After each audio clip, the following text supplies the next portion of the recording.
In federal court, the lawfulness of ASADA's joint investigation into Essendon goes to trial.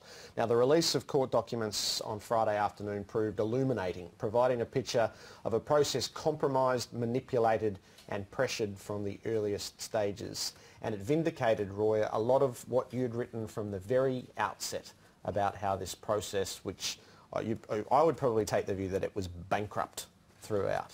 Yes, indeed. And it lacks integrity, it lacks morality, it lacks ethics. It is a clear example of a complicit Labor federal government getting into bed with the AFL and trying to manipulate an outcome right from the start. And the total and absolute exclusion of the NRL.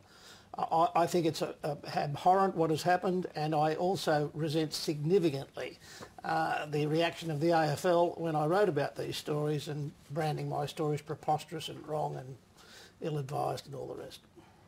Roy, I certainly agree with you. I mean, it's funny that this week Gillard McLachlan's turned on the match review panel and the judicial system because he is outcome driven, and what the documents revealed on Friday was an outcome driven organisation obsessed with the outcome to the point of some fairly fine line manipulations, as you say. I don't think anyone was ganging up on the NRL though. The AFL went to Canberra and tried to create some sort of agreement to get their players off. And I mean, they would say, why didn't the NRL do the same thing, rightly or wrongly? That's the problem at the heart of all of this for me. All the purple prose on that day about looking after the best interests of Australian sport, about this being a day when we need to draw a line under what looks like a really sinister culture that's developing around Australian sport.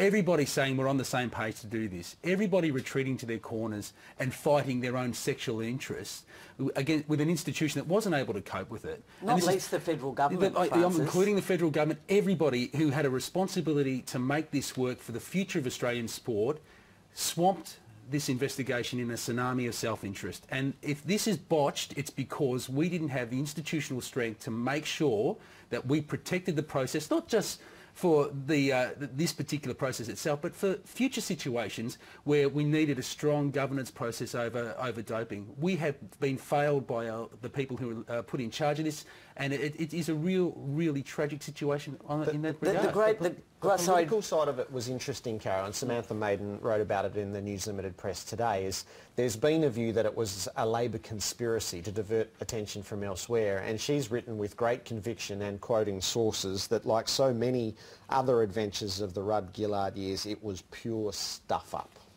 Well, I think she's right, and I thought that was a really good column. I think that some of the stuff that came out on Friday, Gillard's comments, were just so disappointing. I think so disappointing. Clearly, and all the sporting chiefs I've spoken to who were involved the day Francis just talked about all agree that this was all about deviating attention from other situations.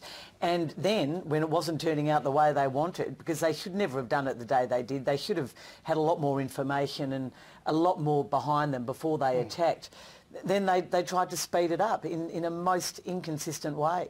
I mean, also, talking about speeding it up, the comment that Aurora Andruska, the chief executive then of ASADA, who having met with the Undersecretary and the various ministries of bureaucrats in the Ministry of Sport, goes back to her desk, writes down file notes of the interview saying, quote, deal with AFL, support staff sacked, points off, players off.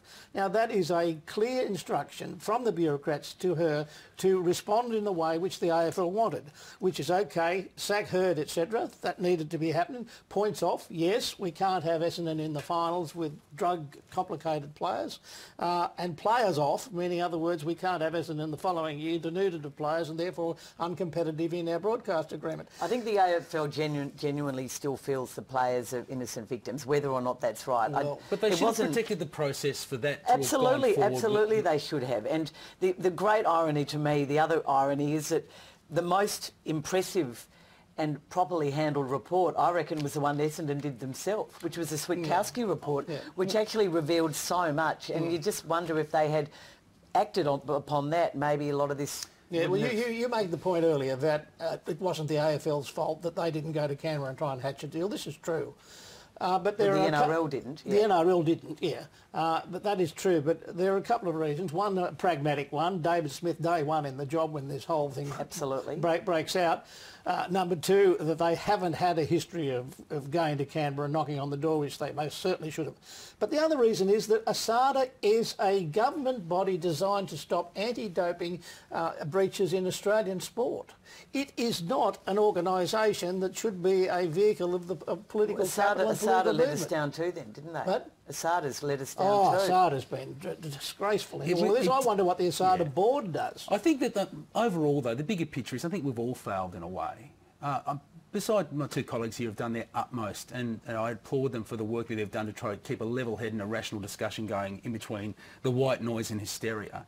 The media, for the most part, it became about character and not conduct, where the latter really informs the former, so it became a battle over personalities. The fans, who suffered from duffel coat syndrome, and as soon as they put on their scarf, barracked rather than thought about the issues, and then the institutions that were supposed to govern the sport and look after its best interests. In a way, we've all failed. We've let this become a circus, and what plays out tomorrow has no implications whatsoever. And this is the problem to try to explain to people, the confluence of the two things. What happened at Essendon in terms of their systemic and invasive program, which they called a pharmacological experiment, in that Switkowski report, has no bearing whatsoever on the judgment that will come down in this federal court case, which is about procedure. One does not mitigate the other, but try and have that argument with a football fan. It's impossible, because the lunatics have taken over the asylum on this, and that was allowed to happen because the institutions that were supposed to govern protecting the sport failed us, and it's a terrible situation. Not least the Essendon board. Yesterday, Gillard McLachlan, in what was probably a fairly ill-timed plan to be interviewed on every radio station in Melbourne, Gerard, before the football, I thought he came across for the first time since he's been in the job as disappointingly arrogant. I know there are some things he was never going to comment on, he would say, because of legal issues. He did admit that they will never carry out an investigation like this again. They have to find a better way to do it. Well, hello. But I was disappointed that he just showed a little bit of disdain for some of the questioning about issues which he probably should have addressed, given that he'd put his hand up. You interviewed him. What was your feeling about that? There are elements that just simply go to truthfulness of what was known and what was said that don't actually relate to legal issues, and I think to have faith in the truthfulness of what happened would be handy. But I think everybody's wedged into positions formulated a long time ago which almost preclude them from being able to say what really happened now. Is the one thing McLachlan won't shy away from was expediting the process and basically having the interim report doctored, if you will, to meet a certain set of outcomes to protect the integrity of the final series last year. Now sitting here, we still don't know what the players took during that time. And then the fact that there is an unacceptable risk, and the fact that show cause issues letters have been issued, so it highlights an unacceptable risk. I do think that we took strong leadership position to protect the integrity of the competition in the final series because of that unacceptable risk. So I actually think what's happened since, as frustrating as it is, actually vindicates that decision. Which is true from a certain point of view, yes, but from a certain point of view. And he can call this noise and nonsense, and it's all very important. What it doesn't do is the question of tomorrow of the trial is lawfulness. And was ASADA entitled to do under its legislation what it did? And that's actually a very narrow question. Yeah, but it comes to the very heart of it, because it's very clear that ASADA have very wide-ranging powers. It's unlikely that the federal court will find in favour of Essendon.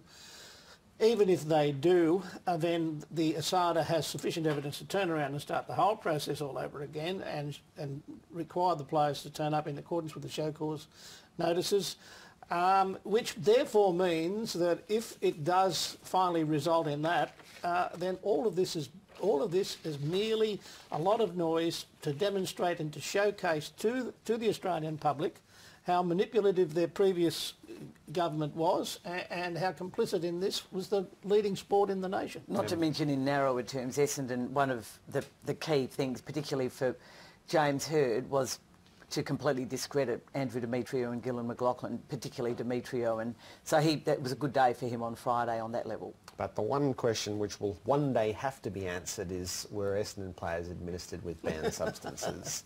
And we'll get there. I think the AFL believes they actually were. I think they believe they were. Well, we'll see.